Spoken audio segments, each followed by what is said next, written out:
बिस्मिल्लाहिर्रहमानिर्रहीम। अस्सलाम वालेकुम एवरीवन। मैं हूं आपका मेज़बान मोहम्मद उसामा खालिद। उम्मीद करता हूं कि आप सब खैरियत से होंगे। कुदस फातिही सलाहुद्दीन अय्यूबी सीरीज की एपिसोड नंबर 43 रिलीज हो चुकी है और इसके साथ ही एपिसोड नंबर 44 का पहला ट्रेलर भी रिलीज हो चुका है। और आज की वीडियो में हम उसी ट्रेलर पे बात करेंगे कि उस ट्रेलर में नई एपिसोड के हवाले से क्या चीजें दिखाई जा रही हैं। और आज की किस्त में ताजर राकिब का किरदार खत्म हो गया है और उसके साथ साथ शम्से खातून भी अब इस्लाम की जानब राग़िब होना स्टार्ट हो गई है। खैर, अभी बात करते हैं आज के ट्रेलर के बारे में, क्योंकि आज का ट्रेलर भी काफी लेंथी है और इसमें भी बहुत सी चीजें दिखाई जा रही हैं, तो उन पे बात करते हैं। लेकिन उससे पहले अगर आपने मेरा न्यू चैनल सब्सक्राइब नहीं किया जिसका नाम हिस्ट्री विद उसामा है, तो फौरन उस चैनल को सब्सक्राइब कर लें ताकि आपको फ्यूचर में भी वीडियोस मिलती रहें। अभी बढ़ते हैं इस ट्रेलर की जानब और देखते हैं कि इसमें आने वाली किस्त के हवाले से क्या चीजें दिखाई जा रही हैं। Ne zamandır babaların günahlarını çocukları çeker oldu?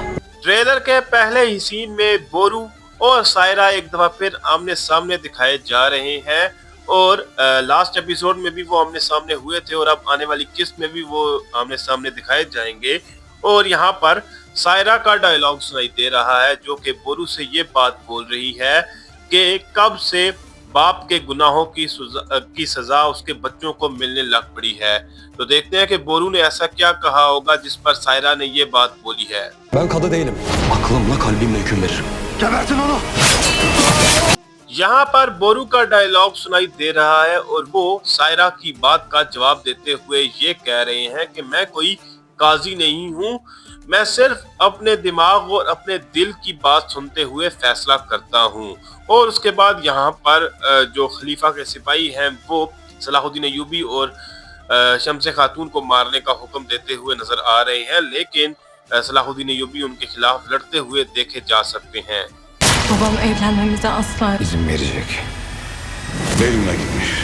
एक जानब यहाँ पर प्रिंसेस सबिल्ला और बेलियन दिखाए जा रहे हैं और प्रिंसेस सबिल्ला ये बात बोल रही है कि मेरे वालिद कभी भी इस शादी के लिए राजी नहीं होंगे और बेलियन ये बात बोल रहे हैं कि वो राजी होंगे इस शादी के लिए। और इसके बाद अमालरिक का डायलॉग सुनाई दे रहा है जिसमें वो ये बात बोल रहे हैं कि वो बेलियन के पास गई है, यानी कि प्रिंसेस सबिल्ला जो है वो बेलियन के पास गई है, क्योंकि आप जानते हैं कि लास्ट एपिसोड में लॉर्ड गाय के साथ शादी करवाने का फैसला किया था बादशाह अमालरिक ने प्रिंसेस सबिल्ला का।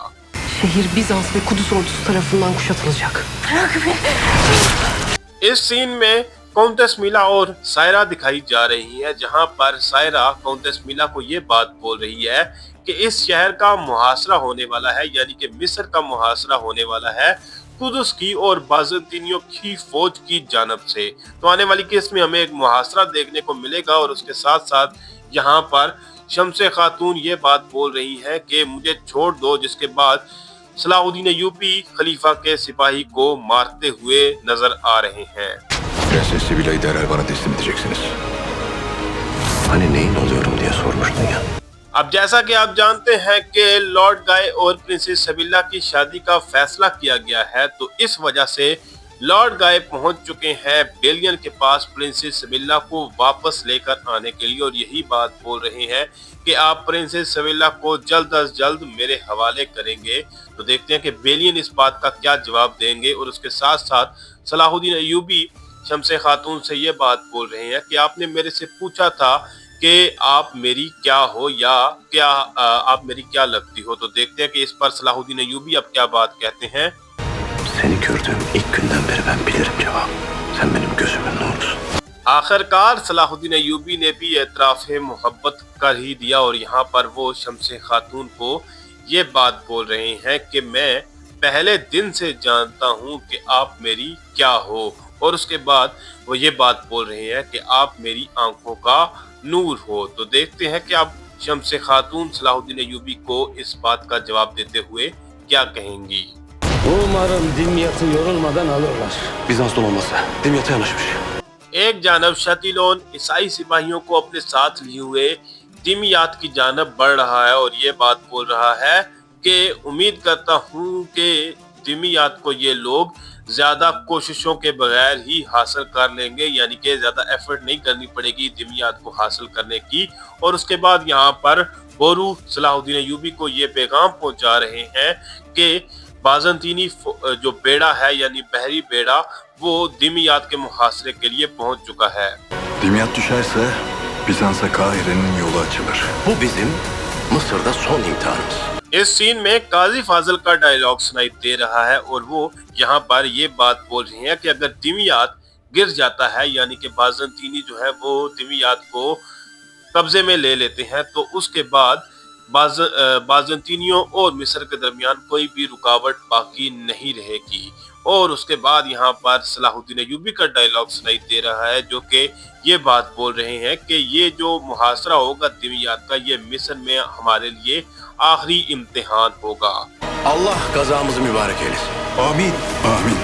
Dimyat'a çıkan Bizans donanması saldırının bir ayağı.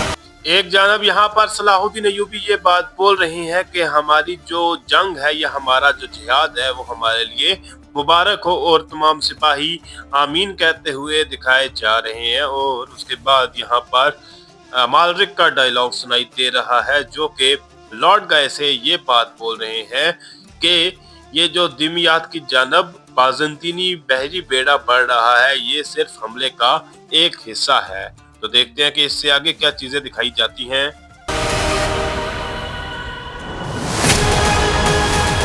इन सीन्स में एक जानब शम्से खातून कौंतेस मिला को खत्म करने के लिए उनके करीब हो रही है और उसके बाद खंजर से उन पर हमला करती हुई भी नजर आ रही है।